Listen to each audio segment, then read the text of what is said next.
WECT News begins now with breaking news.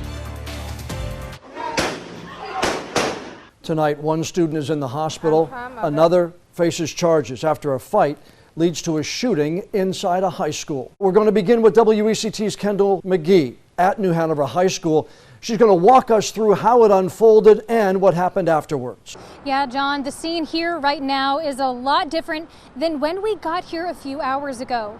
Around 3 o'clock, blue lights were on all the surrounding blocks, a helicopter in the sky, heavily armed tactical teams leaving the school with body armor, signaling that they had officially cleared the school of students. During the press conference this afternoon, officials confirmed 15-year-old student Chance Diablo had been arrested and faces several charges tonight. There's a limit to what we can say, and we know there's a lot of students and a lot of their parents who are hungering for details. Those will come out in a courtroom, I promise you. They can't come out in a press conference. Just a short time ago, I spoke to a student here at New Hanover High School who was actually on that catwalk when the shooting broke out. I was actually walking up the stairs, and as soon as I got on top of the catwalk, I was just walking with my buddies, and then all of a sudden I hear 3 loud pops, and it was very hard to hear. At first I didn't really think much of it. I just remember walking by, and then all of a sudden I see people screaming and hollering. All right, it was a frightening moment for students who were here at New Hanover High School. It was also terrifying when parents heard that there was a shooting here at New Hanover High School. Of course, they were concerned about the safety of their children. Cassie Simmons was at the Martin Luther King Center where parents were asked to pick up their students once they were evacuated here from New Hanover High School. Cassie Simmons spoke with some of those parents. Even after reuniting, many parents were still frustrated as they wondered how could this happen in the first place. I mean, they need to make the schools safer. Why ain't they got metal detectors? They're right here. They got everything they need. I don't understand. They need to, there should be no reason that the school's getting shot up or people are shooting at school. It's 2021.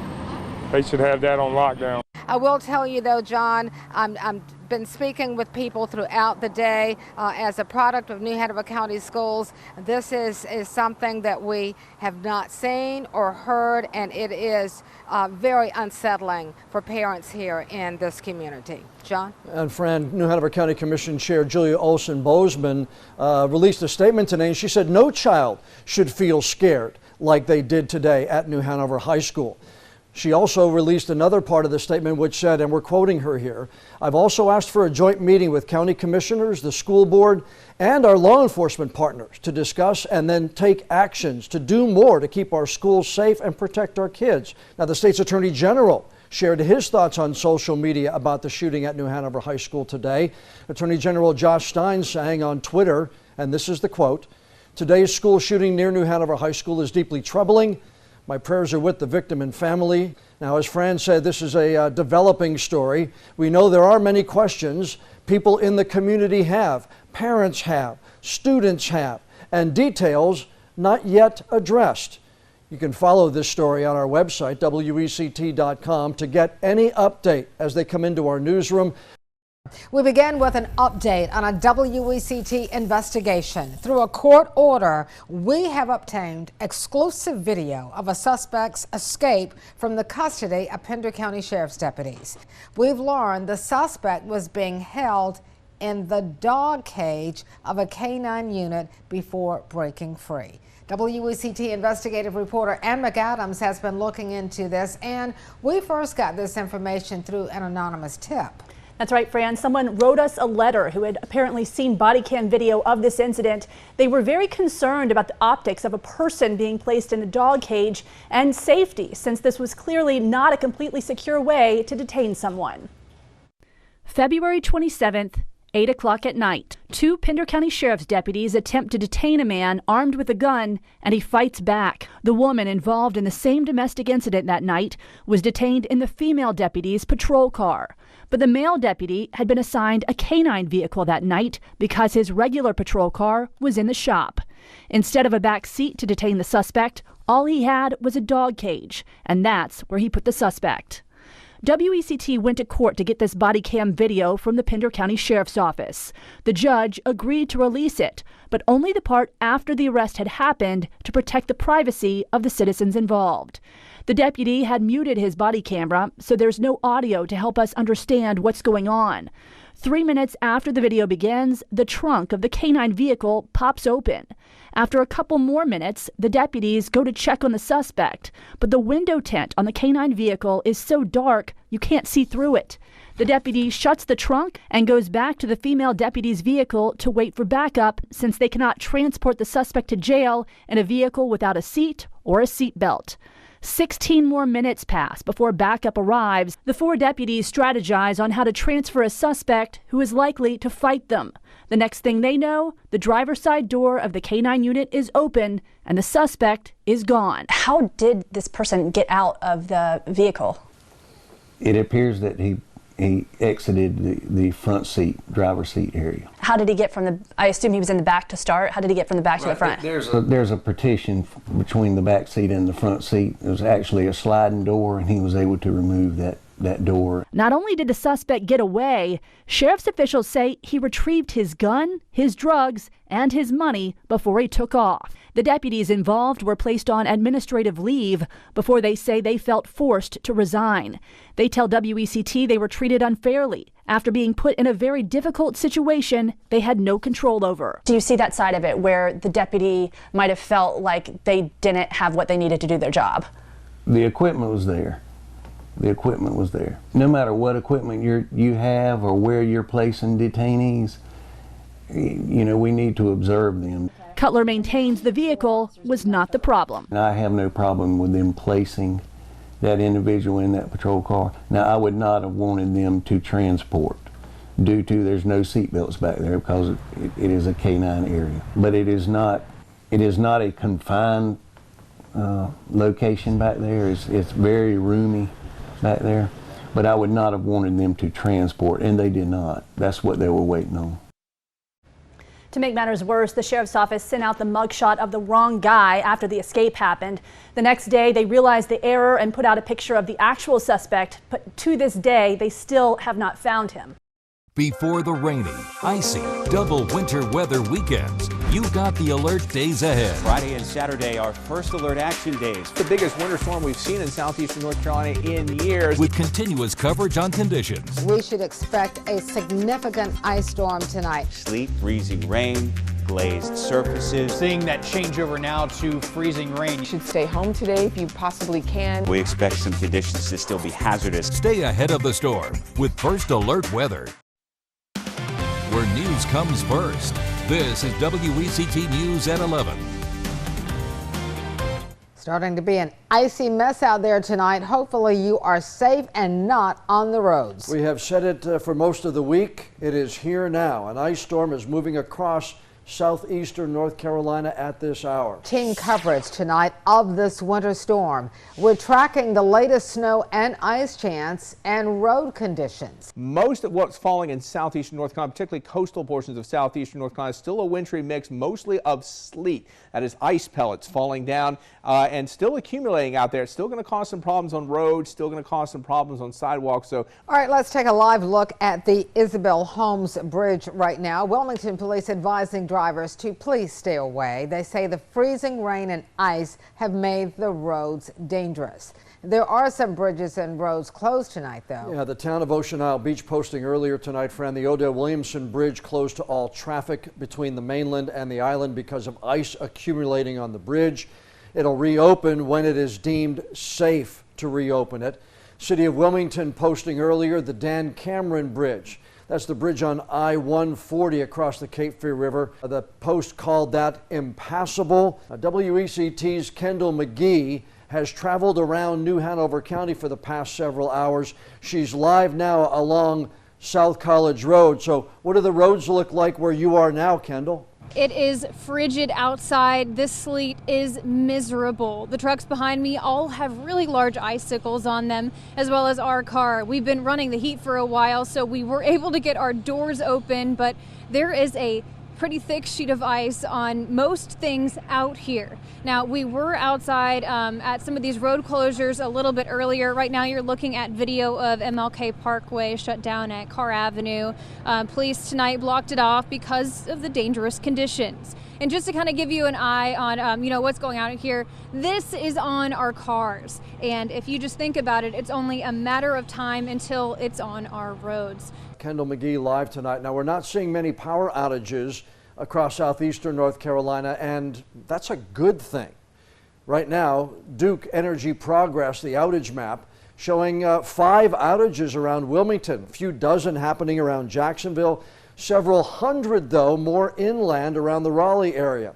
The winter storm not just impacting travel on the roads, all flights in and out of Wilmington International Airport were canceled tonight and early tomorrow morning. And we're hearing reports out of Raleigh tonight that a plane has skid off the runway at Raleigh-Durham International. No one was hurt and no damage to the plane, but just an idea of how dangerous this weather is for airplanes as well. WECT's Anna Austin Boyers joins us now from downtown Wilmington. Anna Austin, what is it looking like out there right now? Well, Fran, on what is usually a packed Friday night downtown, it's almost a ghost town here. And let me show you one of the reasons why. Signs like this on a lot of businesses here downtown, most of them closing early due to weather and just really people staying at home.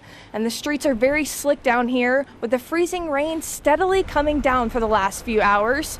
Many businesses down here either shut down early or didn't open up at all. And the few businesses that say they didn't see too many customers out today. In Whiteville, thick sleet and ice is starting to pile up and looks like more snow.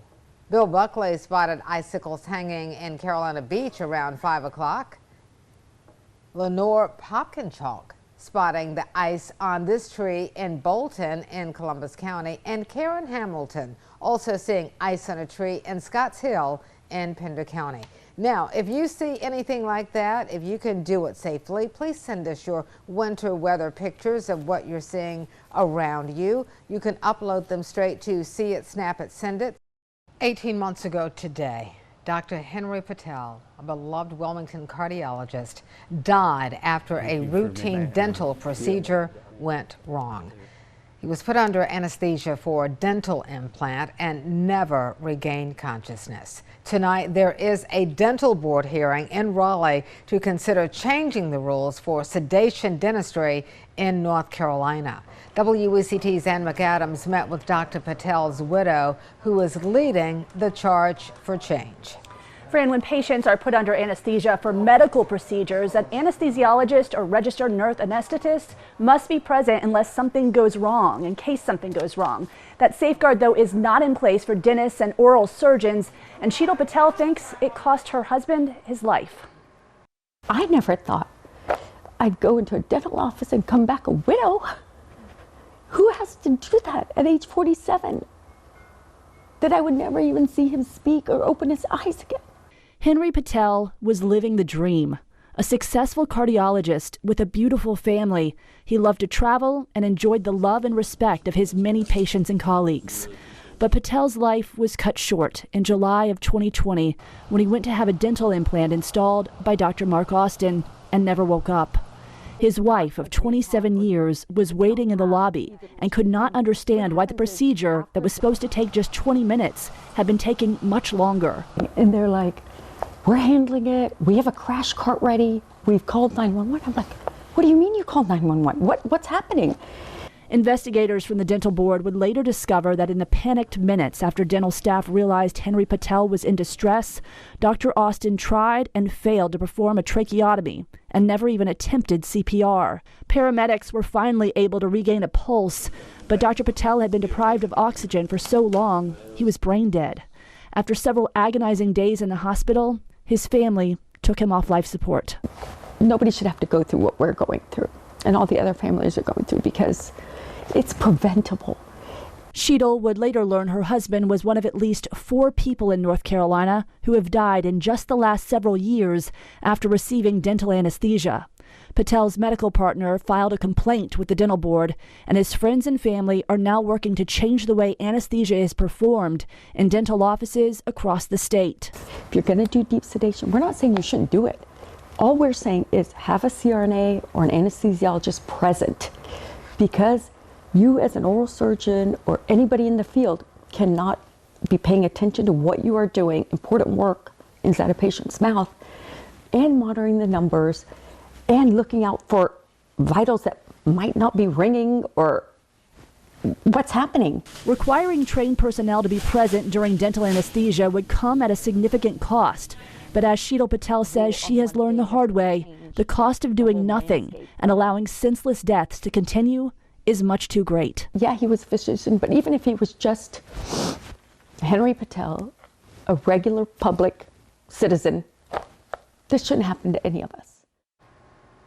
The dental board hearing gets underway in just half an hour in Raleigh. If you would like to watch it from home, we have a link to the live stream inside this story on our website. We will also have an update on what they decide tonight at 11. Ann McAdams, WECT News.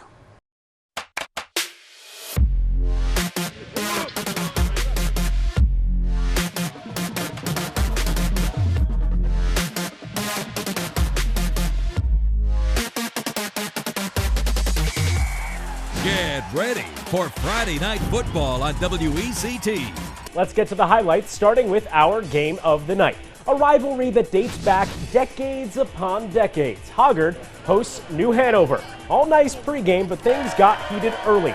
Dimmick looking to pass again. This one is tipped and picked off by Bryce Eichelberger, going up to bring it down. Hoggard wins again. They already won the conference last week, but they go undefeated in conference play, 35-7 the win tonight. New Hanover can still get in, but they'll have to hope for a wild card berth.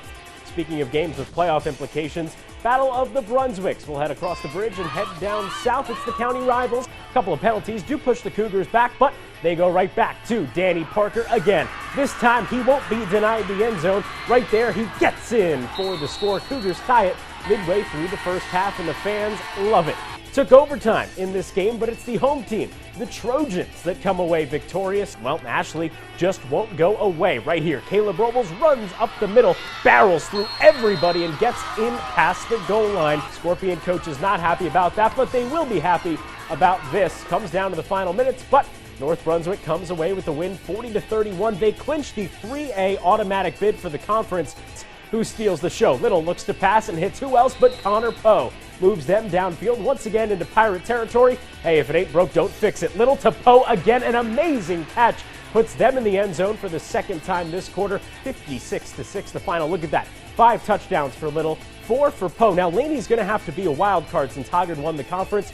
Now a battle of Pender County schools. It's the Patriots of Pender and the Titans of Trask. Pender offense really showing off tonight. Starting off in the first quarter, that's Antonio Bay running around everyone for the touchdown.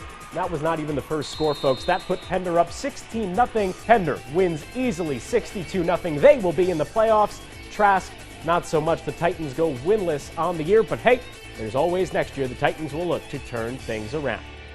Now out to Columbus County. Whiteville looking to complete a perfect season facing South Columbus, who has not lost a conference game. So this one's going to be close, well, maybe. Whiteville wants to silence the home crowd, but instead they make it loud. E.J. McLeod from 85 yards goes from the middle to the sideline through everybody in the first quarter and puts Whiteville on the board first. Whiteville completes the perfect season, 9-0. Waccamaw Conference champions. Congrats to the Wolfpack. So we've got a close one at James Keenan High School. Oh, it's that man again. Next play from scrimmage. Kanye Roberts, a 58-yard house call. Look at this kid go. Incredible. At a 2-point conversion, 36-28. That's also your final scores. Next East Duplin possession, we're going to see Quantez Whitley. And he is ready for Halloween. He's all stocked up on Butterfingers. Look at that. Loose ball. Stallions recover it deep in Panthers territory. So now they've got some momentum. That's going to set up quarterback Donovan Strader right there. He takes a crunch, but pushes his way in from 6 yards out for 6 points after the extra. We're tied at 7. You hungry for some Halloween candy? East Duplin is hungry for a conference championship. They win the East Central Conference. They defeat Southwest Onslow tonight, 31-14. So let's take one more look at our scoreboard. We mentioned Hoggard with the huge win. And now our top play of the night, and this one is gonna be loud. E.J. McLeod from Whiteville, love the running backs, 85 yards here for the first score of the game. Just a couple of minutes into the first quarter, he and this entire Whiteville team could really get our top play. They complete a perfect season and come away the conference champions. They will host a playoff game next week.